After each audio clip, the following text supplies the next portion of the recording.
রাজ্যের সমস্ত স্তরে সমগ্র শিক্ষা মিশনের কর্মচারীদের নিকট বিশেষভাবে আবেদন, 17 নভেম্বর থেকে 26 নভেম্বর 2025 পর্যন্ত কোর্টের নির্দেশে যে অবস্থান কর্মসূচি নেওয়া হয়েছে তাকে সফল ও সার্থক করে তোলার জন্য সকল কর্মচারীকে এগিয়ে আসতে হবে।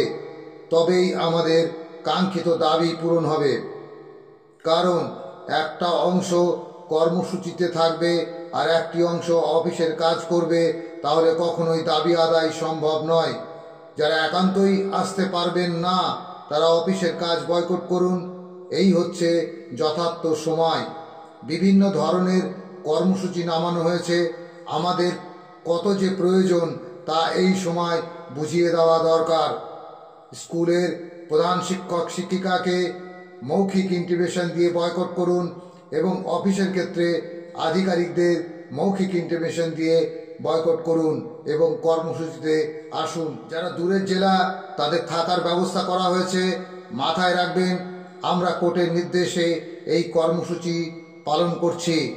সমগ্র শিক্ষা মিশনের কোনো কর্মচারী যদি বিপদে পড়েন তা দেখার দায়িত্ব আমাদের। আমাদের অ্যাডভোকেট সাহেব সেই আশ্বাস দিয়েছেন। ইতিমধ্যে অনেক জেলা সেই কর্মসূচি পালন করছে। যারা একান্তই এখনও করতে পারেননি তাদের করার জন্য বিশেষভাবে আবেদন রাখছি। সবাই ভালো থাকবেন। সকলকে সংগ্রামী অভিনন্দন জানিয়ে শেষ করছি। ধন্যবাদ।